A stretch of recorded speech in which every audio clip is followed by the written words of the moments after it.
Hello everyone, welcome back to Knock Knock Air Education. Myself Alka Singh Chauhan and we are back with one more video. तो ये video जो है वो वापस से, क्योंकि आपने देखा है पार्ट 1 पार्ट 2 क्रिएट हो चुका है, तो कल क्योंकि गेट का एग्जाम था तो वापस से हमारे पास कुछ और क्वेश्चंस जो कि आप लोगों ने खुद ही कमेंट बॉक्स में दिए हैं, तो उनके डिस्कशन के लिए हम वापस से ये पार्ट 3 एक वीडियो क्रिएट कर रहे हैं। तो देखते हैं आज इस वीडियो में हम कौन से क्वेश्चंस जो हैं वो डिस्कस करते हैं।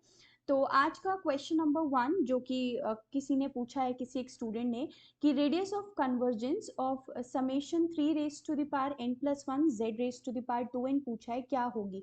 तो इस क्वेश्चन को करने के हमारे पास दो तरीके थे, जिसको जो तरीका अच्छा लगता है वो उस तरीके से जा सकता है। जैसे किसी बच्चे ने यहाँ पे रेशियो टेस्ट भी लगाया होगा कि limit n tending to infinity पे we know that an by an plus 1 by an is less than 1.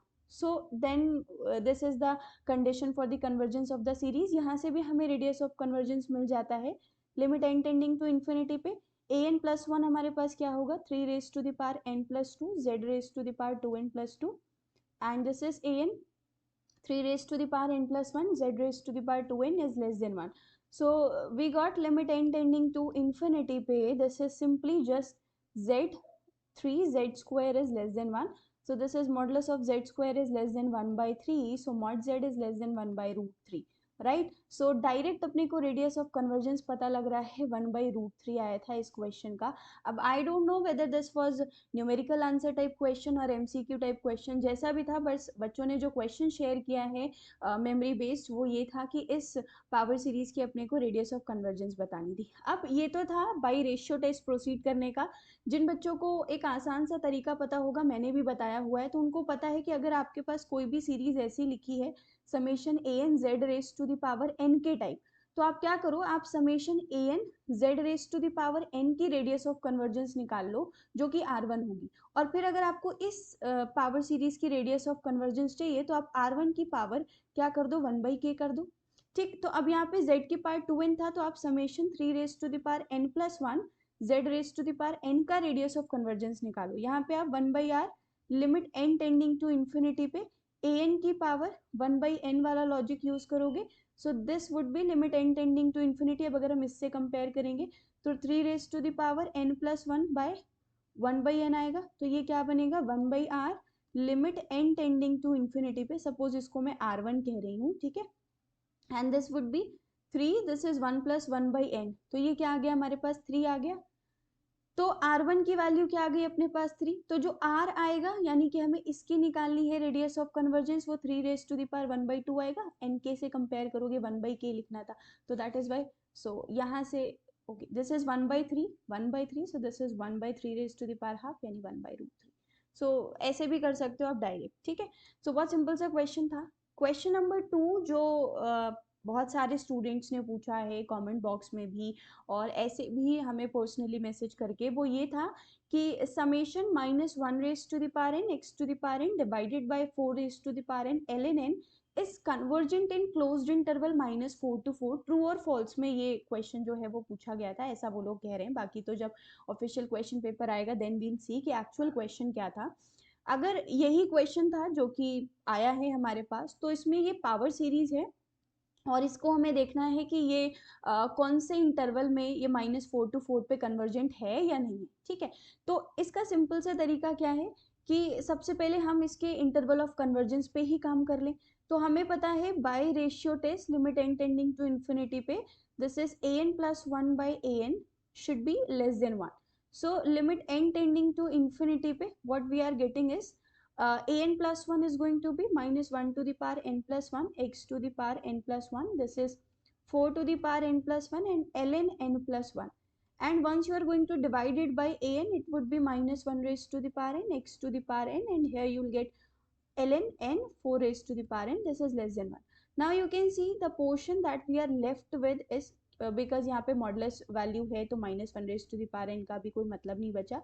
ये बचता है x, यहाँ पे हमारे पास बचेगा 4 and this is ln n by ln n plus 1, ठीक है, ये बच रहा है अपने पास। दिस इज लेस देन 1 क्योंकि यहाँ पे 4 की पावर n प्लस 1 से 4 की पावर n कैंसिल हो गया, ये बचा। अब आपको पता है जब आप लिमिट लगाओगे, ये इन्फिनिटी बाय इन्फिनिटी का फॉर्म है, LH रूल लगाओगे तो यहाँ से 1/n आएगा, ऊपर n प्लस 1 मिलेगा, तो वहां से लिमिट 1 आ जाएगी। तो ये सिर्फ बचता है modulus of x by 4 less than 1, यानी modulus of x less than 4। इतना तो पता लग गया कि अब यहाँ से अगर आप देखोगे तो x की वैल्यू -4 से +4 है, यानी इंटरवल ऑफ कन्वर्जेंस में -4 to 4 पे कोई प्रॉब्लम नहीं है। अब हमें दो पॉइंट्स एंड पॉइंट्स पे पता करना होता है, जो कि क्या है अपने पास, x is equals to -4 and x is equals to 4। अब सबसे पहले हम चेक कर लेते हैं at x is equal to 4। तो आप देखो सीरीज हमारी क्या बनेगी, -1 raise to the power n, this is x की जगह 4 रखो, 4 raise to the power n, 4 raise to the power n ln n। ये देखो कैंसिल आउट होके क्या बचा, summation -1 raise to the power n by ln n। अब आपको पता है आप लेबनीज टेस्ट लगा सकते हो, ये एक ऑल्टरनेटिंग सीरीज है जहां पे आपके पास 1 बाई ln n जो है वो कैसा है, एक डिक्रीजिंग फंक्शन है, and limit n tending to infinity पे ये 0 पे जा रहे हैं, मतलब ये सीरीज कन्वर्जेंट हो गई। तो इंटरवल ऑफ कन्वर्जेंस में भी 4 पे क्या आ गया, क्लोज्ड बन गया, क्योंकि 4 पे भी कैसा आ गया, सीरीज कन्वर्जेंट आ गया। अब बचती है x इज इक्वल टू -4 की बात। तो at x is equals to -4 देख लेते हैं हम लोग क्या हो रहा है, सीरीज क्या बनेगी, -1 raise to the power n, -4 raise to the power n, and this is 4 raise to the power n ln n। अब देखो आप यहाँ पे -1 रेज टू द पावर इसके साथ कंबाइन हो जाएगा, तो सिर्फ आपको ये बचेगा। और यहाँ देखो आप, ये तो कैंसिल आउट हो गया, यानी सीरीज क्या बची, x इज इक्वल टू -4 पे 1 बाई ln n बच रहा है अपने पास। ठीक है, अब ये 1 बाई ln n को अगर मुझे चेक करना है कि ये कन्वर्जेंट है या नहीं, तो अब आप यहाँ पे कौन सा टेस्ट लगाओगे, you will use Cauchy condensation test. वो क्या कहती थी कि summation a raise to the f of n जो है वो कन्वर्जेंट होगा if and only if summation a raise to the power n f of a raise to the power n कैसा होगा, कन्वर्जेंट होगा, जहां पे a ग्रेटर देन 1 होता था। इसी टेस्ट को आपने देखा होगा a इज इक्वल टू 2 के थ्रू भी देख लेते हैं कि summation 2 to the power n f of 2 to the power n अगर कन्वर्जेंट है तो ये कन्वर्जेंट होगा। ठीक है, तो वही काम हम यहाँ पे भी कर लेते हैं। अब अपने को ये पता करना है, तो मैंने क्या किया यहाँ पे, summation, and what we can do with it is that 1 by इसको कन्वर्ट किया हमने f 2 to the power n, f of 2 to the power n, यानी ln 2 to the power n। ये क्या बनेगा, summation 2 to the power n, and this is n ln 2 बन जाएगा।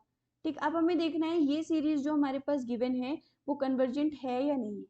तो अब आई होप बहुत सारे लोग शायद उनको पता भी लग गया होगा बहुत इजीली टेस्ट लगा के कि अभी इसको देखना है ये कन्वर्जेंट है या नहीं है। तो हम यहाँ पे कौन सा टेस्ट लगाएंगे, ओके तो या तो कोई टेस्ट लगा लो, अदरवाइज आप एक चीज और देख सकते हो, कोई भी सीरीज कन्वर्जिंग तब होती है जब वो एक नेसेसरी कंडीशन को सेटिस्फाई करे कि limit n tending to infinity पे nth term must go to 0।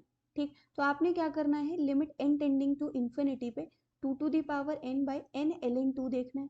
अब आप देखो ये इन्फिनिटी बाई इन्फिनिटी का फॉर्म बन रहा है, तो आप यहाँ पे LH रूल लगाओगे। LH रूल आप लगाओगे तो न्यूमरेटर और डिनोमिनेटर को individually with respect to n differentiate करोगे। तो ये क्या बनने वाला है हमारे पास, 2 टू द पावर n का, this is going to be 2 to the power n and ln 2। और यहाँ क्या आ जाएगा अपने पास, दिस वुड बी 1 ln 2। तो आप देखो ये कहाँ चला गया, इट वेंट टू इन्फिनिटी ना, तो नेसेसरी कंडीशन फेल हो गई, तो ये मतलब डाइवर्जेंट आ गई। अब ये डाइवर्जेंट आ गई तो ऑटोमेटिकली ये भी कैसी हो जाएगी, डाइवर्जेंट ही हो जाएगी हमारे पास। तो मतलब अब हमारे पास क्या होने वाला है, यहाँ पे जो इंटरवल है x इज इक्वल टू -4 से 4 पे वो यहाँ पे ओपन ही रहेगा। तो ये स्टेटमेंट जो था ये हमारे पास फॉल्स था कि हमारे पास ये सीरीज क्लोज्ड -4 टू 4 पे कन्वर्जेंट नहीं होगी, ओपन -4 से क्लोज्ड 4 पे क्या होने वाली है, ये कन्वर्जेंट होने वाली। और बस वही हमने कॉशी कंडेंसेशन टेस्ट लगाया अपना कि a raise to the power n f of a raise to the power n अगर कन्वर्जेंट है तो ये कन्वर्जेंट होगा, अगर ये डाइवर्जेंट है तो ये डाइवर्जेंट होगी, यही लगाया। यहाँ पे नेसेसरी कंडीशन क्या हो रही थी हमारे पास, फेल हो रही थी। तो बस इतना काम अपने को करना था।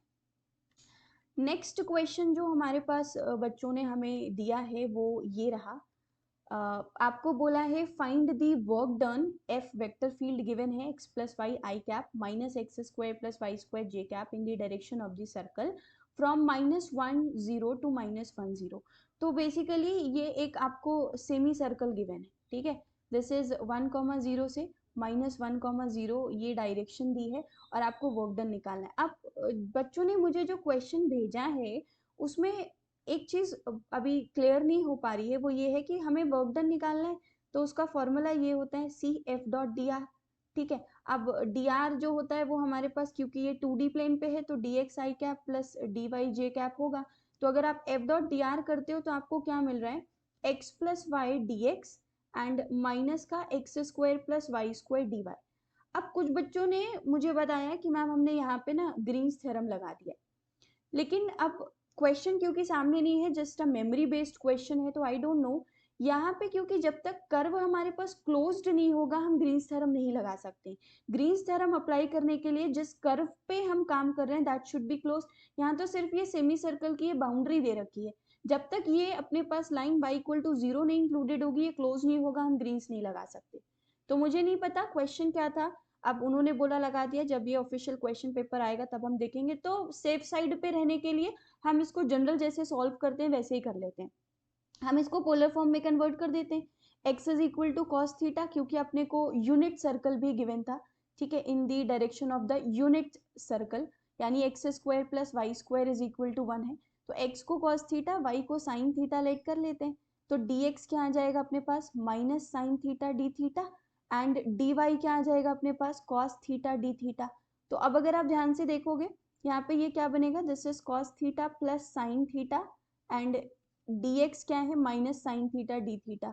तो इसको हम बाद में इकट्ठे डी थीटा लास्ट में लिख लेंगे, यहाँ पे cos square theta plus sine square theta, and d y करेंगे तो कॉस थीटा, और फाइनली ये लिख लिया हमने डी थीटा के साथ में। और लिमिट जो अपने पास थीटा की लगेगी वो हमें दिख रही है कि 0 टू पाई जा रहा है, तो थीटा जो है वो 0 टू पाई है, क्यों, क्योंकि अपने को बोला है फ्रॉम 10 टू -10, तो यहाँ से शुरू होके यहाँ जा रहा है तो 0 टू पाई जा रहा है। अब अगर आप इसको देखोगे ये क्या बना finally, minus sine theta cos theta minus sine square theta, sign square theta plus cos square theta 1 हो गया, तो ये simply minus cos theta d theta बचा।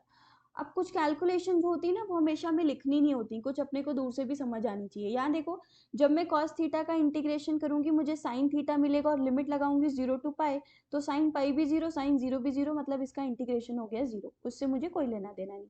यहाँ देखो आप, जब मैं इस पे लगाऊंगी तो इसको मैं क्या लिख सकती हूँ, माइनस साइन 2 थीटा बाई 2। अब अगर मैं इसको इंटीग्रेट करूंगी, इंटीग्रेट करने के बाद मुझे ये क्या मिलेगा, कॉस 2 थीटा बाई 4, और जब मैं लिमिट लगाऊंगी इसकी 0 टू पाई, आप देखो कॉस 2 पाई भी 1 होता है, कॉस 0 भी 1 होता है, तो ये इंटीग्रल भी 0 मिल जाएगा। यानी सिर्फ और सिर्फ जो बच रहा है वो ये है 0 to pi minus sine square theta d theta.